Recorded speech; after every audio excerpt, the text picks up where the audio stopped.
Onyame Jesus is still my name. Yeah, no, I'm Hollywood actor and the top content creator. Share this video. The video is getting along you. To Salumozia, Adokwalumozia, bam, bam, bam. Hey, Ose Tikwana. One day, no kwa koshi apoto no ogen keep azwa. Hey, ini deli watch video. Ini deli kilifa. Mana ki ine kilie ke na ato salemia ka oju wa ni ne. Hey, Hausa agefegoka. Ga no zunoka. Hausa agefegoka. Ngba watch anya. Watch. But now to a coverage of the state of emergency declared in Rivers State. Now stakeholders are concerned about the protection of human rights as security agencies enforce the state of emergency. The police say they will be monitoring and evaluating developments every step of the way as it fine-tunes operational strategies. Correspondent Uche Okoro has details. Personnel of multiple security agencies and the armed forces are receiving a security briefing at the police command headquarters in Port Harcourt. They form part of a joint patrol operation with a mandate to protect law and order, as well as respond to disruptions in any part of the state.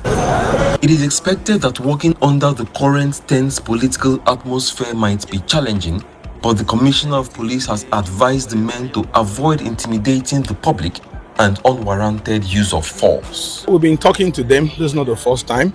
Even before they left, they are busy from their different squadrons to this place to ensure they assist in fortifying security in the command. We've been lecturing them. Their commanders have equally told them to ensure they respect human rights and ensure that people's rights are not being infringed on while they are performing their duty. They also have seen that Rivers is calm. I don't think there will be need for anyone to harass anyone. Teams are also out. The ex-squad and monitoring teams are out to check the men on their duties. My ACOs, DCOs are equally out. I'm equally going out myself to check them and make sure they're doing the right thing. So I believe they will be civil to members of the public and do what is needed for them to do. The police demands caution and restraint by security personnel, but warns that any breach of peace would be met with the full force of the law. Likely troublemakers, I want to tell you that Rivers State is not for them.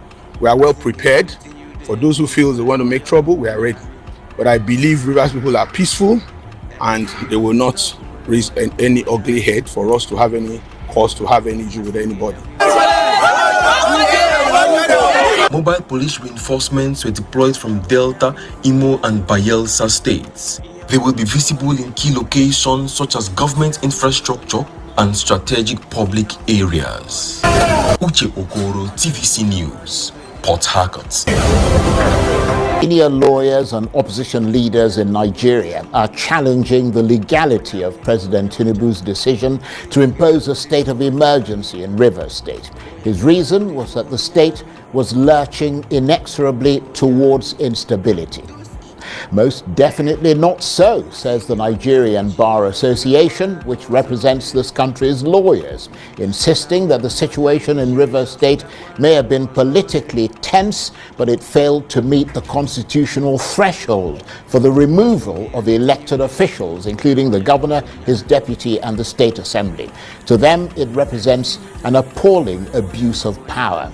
Not to be outdone, the two main opposition party leaders, Atiku Abubakar of the PDP and Peter Obi of the Labour Party, have roundly condemned President Tinubu's action, describing it as reckless and politically manipulative.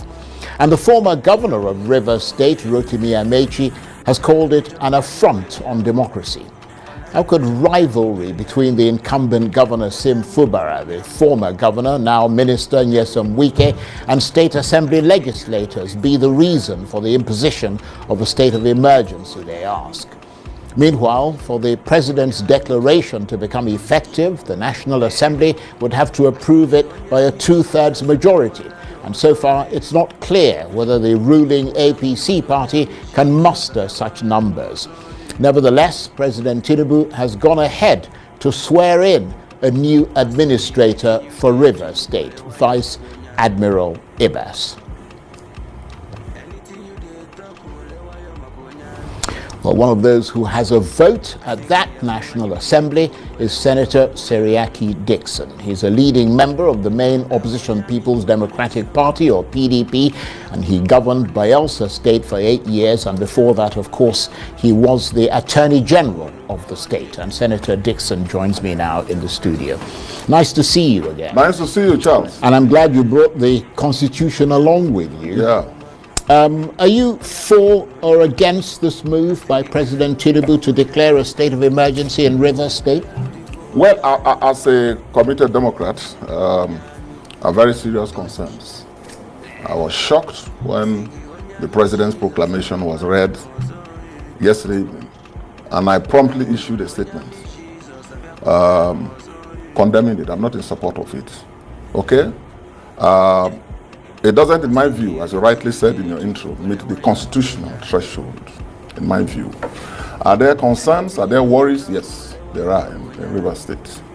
But it's not one that a declaration of emergency will address. It doesn't call for it. If you look at the Constitution, Section 305 of the Nigerian Constitution, it gives you, spells the conditions that will warrant or justify a declaration of a state of emergency. But Charles, that's not the only thing. You can declare a state of emergency, which is provided for in the Constitution, without necessarily and at the same time removing elected leaders, the governor and his deputy, as well as the members of the State House of Assembly. The Supreme Court has held that the Honorable Martins Amehule is the Speaker of the Rivers State House of Assembly. Then that issue is settled, subject to other litigation, because I hear there are so many litigations on the way.